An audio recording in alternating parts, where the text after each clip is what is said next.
Well, good afternoon, everybody. I am Claudia from Cusco, Peru. I came from there like 3 days ago. I'm very excited to be here. Thank you to Maria and Anna, all the organization of Fast Forward. This is very excited, and I'm a little bit nervous, and so sorry for my English. If I don't remember a word, I will translate. I will speak in Spanish, but I'm okay. So I'm here to share with you this project and research, re-signifying the history of Julia Chambi López, the first Andean Peruvian photographer. I don't know if you heard from Julia, maybe from her father, Martin Chambi, but well, this is a research we are making like 3 years ago, 4 years ago, and you will know the process of this project. Well, she's Julia. This is my favorite portrait of her. And just to let you know, this is not only a project or a research, it's this part of my personal history, sorry, because Julia is my great aunt and Martin is my great grandfather.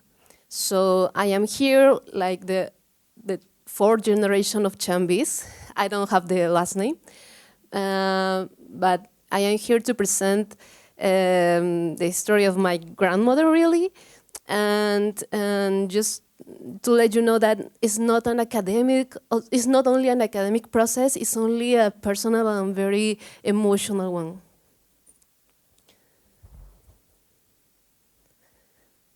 And this is a photograph of me and her when I was 1 year old.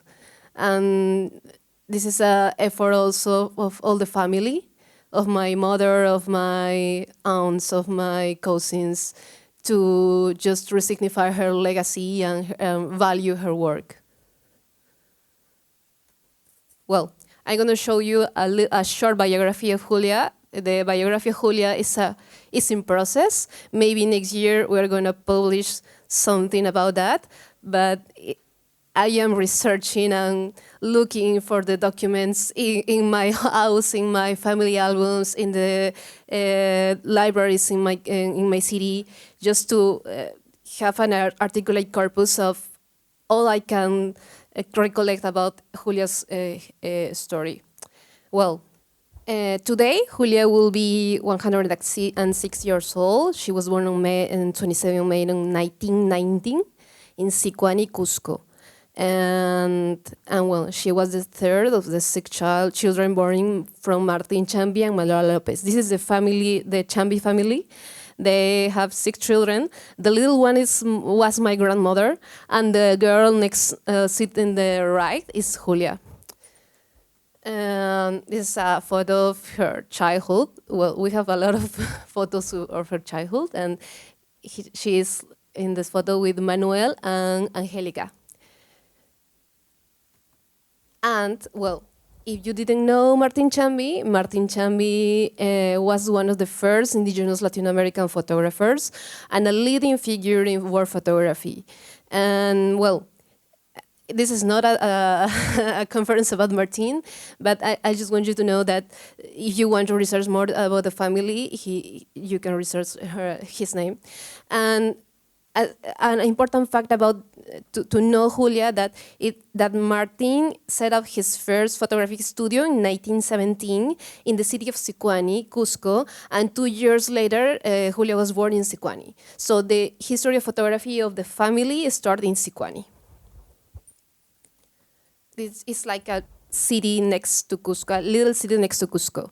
So the photographic studio became not only an economic support for the family, but also a kind of a school where all the children of the family learn how to photograph, how to be in contact with this discipline and be in contact with cultural movements of the time.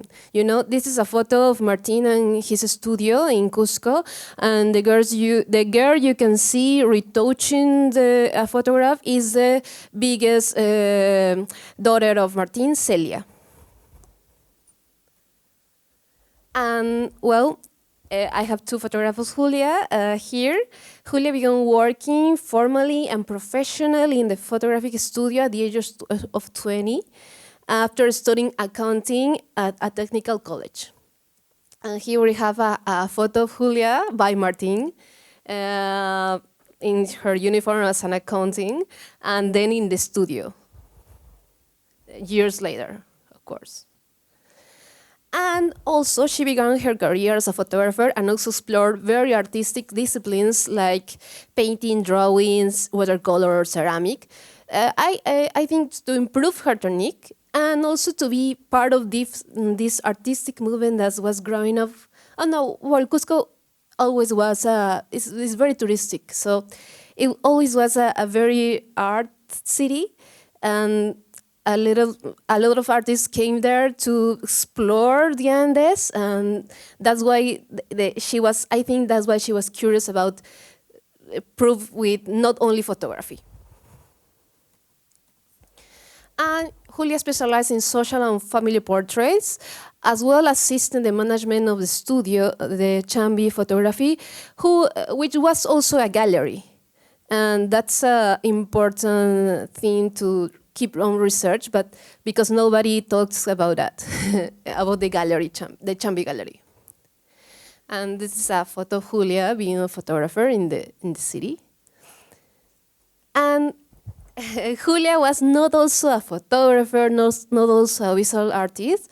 Also, she was a cultural manager who worked to promote and revive the cultural traditions in Cusco and in the southern Peru, in the Andes region. So she likes to belong in different institutions that, which dedicated to promote and safeguard the Andean traditions. So she occupies very directive places. That wasn't usual in those years for a woman.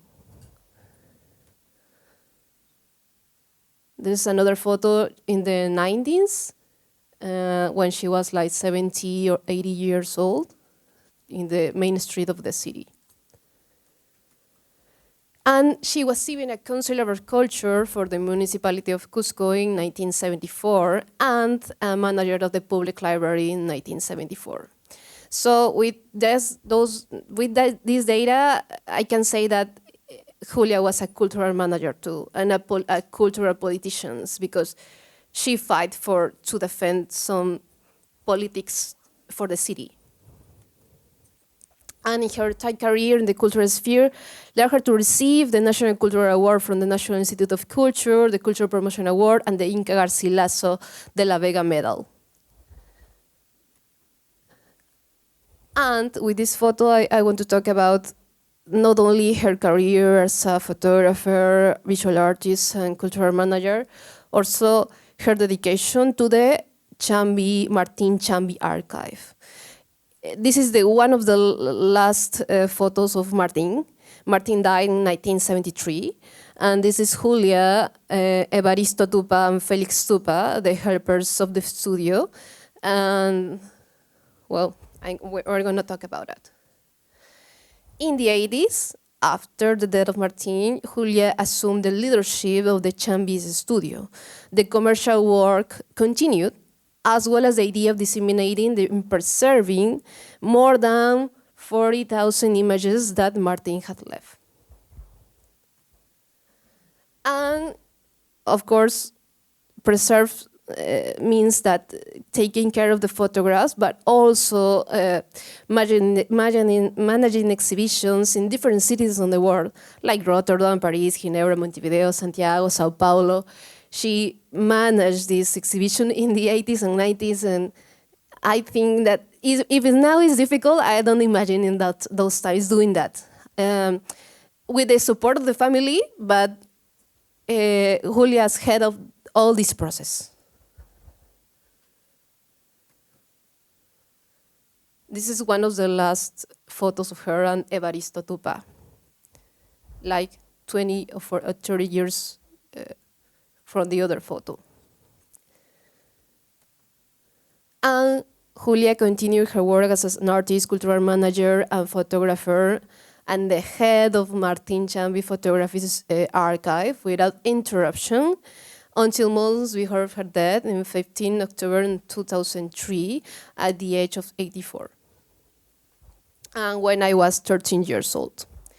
And that's why I have the time with Julia, and she told me how to use a camera, how to photograph, how to love photography, and how to love my culture. Now I'm going to share. I want to share with you the photography work on archive. This is just a peek of that because I don't have time to share all the things I am discovering now and the family are discovering now. And well, if you have a question about this, just let me know. Her work developed between commercial studio, photojournalism, documentary photography, and artistic photography, highlighting her work as a hand-painted portrait it is one of my favorite collections. I'm going to pass the photographs just to share with you her style and her work. This is some dancers from Tinta. It's a little town in Cusco. It's some photographs of Machu Picchu and Sacsayhuamán. Those are color color slides photographs about Andean festivities and the part between Bolivia and Peru is called the Altiplano, as a festivity from there. Social photographs, some incidents in the city. She always has a camera in her pocket. And the hand-painted photographs. You know, if you don't know, she painted with special pencils like watercolors in the black and white copies.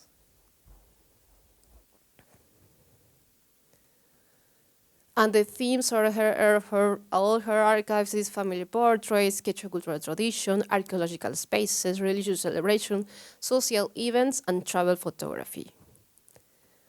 And well, a very interesting data about this, not only thinking for photography or for art history or for aesthetics, also think like photography as a tool for research of our traditions as part of Peru. She developed an exhaustive documentary archive of some Andean festivities, like the Virgin and Carmen and Pau Cartambo, the Coiloriti, I don't know if you heard about that, Puno, Inti Raymi, from 1960 to 1990. So we have she not just go 1 year and then never come back. She went tirelessly from 1960 to 1990. So we have a very, very interesting scope of the transformation of the festivities from 50, 60 years ago until her death. In the research I was doing, I discovered these exhibitions. Her solo exhibition was in 1948. I don't have the data because I only find a comment in a newspaper, but I know that was her first exhibition. And the last one of the last one as a artist was in Buenos Aires in 1990 with the exhibition directed by Sara Facio in a group exhibition called Contemporary Peruvian Photography.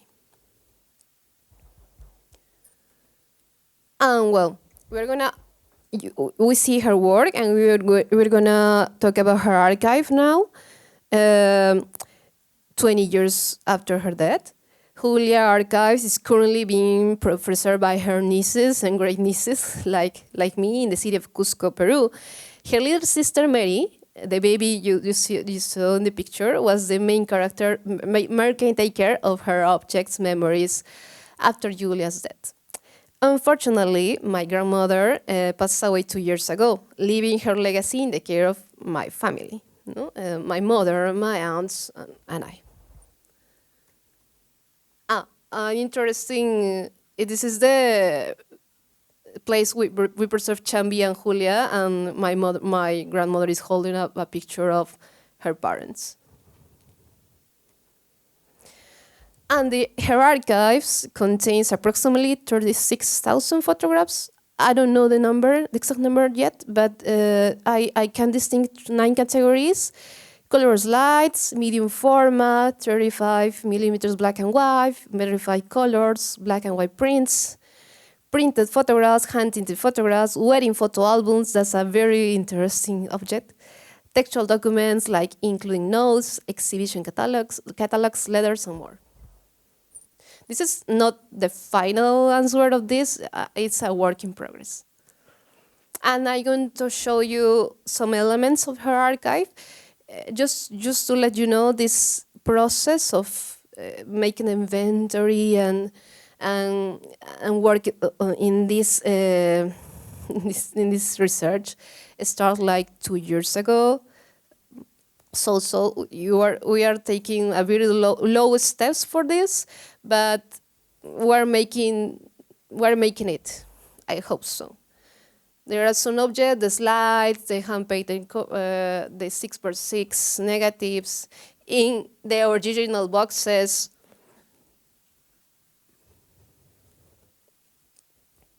That's the cataloging system of Julia, right in a letter, just to know the year and what plate it is, and in a box of the year of her work. And so, some boxes are like that.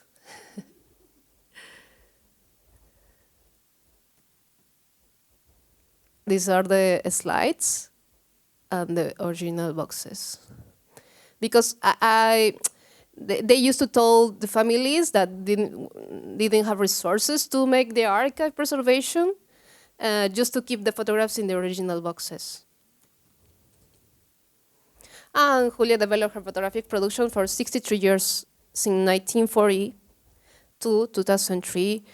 She designed her organization and cataloging system that today allow us to have valuable information about her photographs.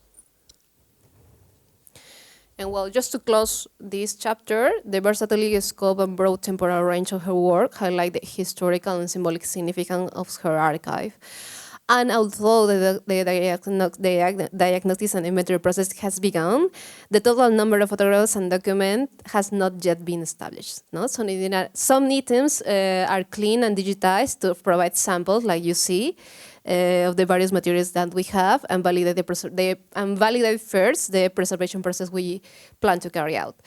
We are lucky that Cusco is not a humid city. We don't have so many humidity. The negatives conserve, but we have to improve the protocols of preservation. That's why also Chambi's archive conserve, because we don't have a climatization process. Cusco is cold if you went to the city. So what we are doing now is the project. I'm gonna pass this fast. Is Julia revealed herself is the name of the project. And well, you know that in Latin America we don't have resources, we don't have tools to make this kind of projects. So we will launch an empirical intuitive basis project. And what we do, I make interviews to my grandmother before her death. I don't remember and to relatives, and draw the first biography and present my research. We have this goal. I'm going to go fast. Just this main goal and 3 lines of actions: preservation, research, and dissemination. And we make some products in the process. First is the documentary. We launched the documentary last year. I directed with a friend. This is some frames of the documentary. And this allow us to start the inventory. The funds allow us inventory. I won the research grant of WOFA in Miami and start the biography process. And last year, with the help of Visual Art Fund of Goethe Institute in Germany, we make one of the first exhibition of her work with Julieta Pestarino, and our Argentinian curator. And we began the preservation of the slides. Those are the slides. This is the first collection that we are working on. This is the exhibition in Cusco.